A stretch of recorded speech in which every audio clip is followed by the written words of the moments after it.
ഡിസംബറാണ്, നല്ല തണുപ്പാണ്. പൂച്ചകൾക്കും മനുഷ്യന്മാർക്കും ഒക്കെ തണുക്കും. പക്ഷെ ഇവിടുത്തെ പൂച്ചയുണ്ടല്ലോ, പൊടിയമ്മ. അമ്മ രാവിലെ തന്നെ വന്ന് അടുപ്പിൻ ചോട്ടി കയറിയിരുന്നു. വാപ്പിച്ച് രാവിലെ റബ്ബർ വെട്ടാൻ വേണ്ടി ഡോറ് തുറന്ന് തക്കത്തിന് ഉള്ളിൽ കയറിയതാട്ടോ. ഞാൻ തീ പിടിപ്പിക്കണ വരെ ആൾ അവിടെ തന്നെ ഇരുന്നു. പിന്നെ ആളെ ഓടിച്ചു വിട്ടിട്ട് ഞാനൊരു പെട്ടെന്നൊരു തീയലങ്ങുണ്ടാക്കി. ഇന്നലെ പറിച്ച ആ പാവയ്ക്കയില്ലേ, അത് കയ്യോടെ അങ്ങ് തീയൽ വെച്ചു.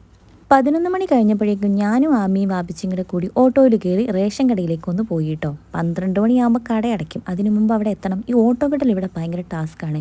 ഇത് ഭയങ്കര റിമോട്ട് ഏരിയ ആയതുകൊണ്ട് സ്വന്തമായിട്ട് വാഹനം ഉള്ളവർക്കൊക്കെ ഷടേന്ന് എത്തേണ്ടടുത്ത് എത്താം.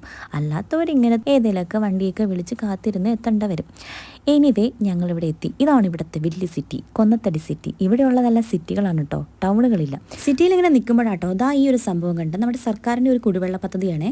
1 ലിറ്റർ വെള്ളത്തിന് 10 രൂപയാണ്. നമുക്ക് ആവശ്യത്തിന് വെള്ളം എടുത്തിട്ട് ഈ സൈഡിലൊരു ക്യാഷ് ബോക്സ് ഉണ്ട്. അവിടെ പൈസ നിക്ഷേപിക്കുകയോ അല്ലെങ്കിൽ QR കോഡ് വഴി സ്കാൻ ചെയ്ത എമൗണ്ട് കൊടുക്കുകയോ ചെയ്യാം കേട്ടോ. ആർക്ക് വേണമെങ്കിലും വെള്ളം എടുക്കാവേ.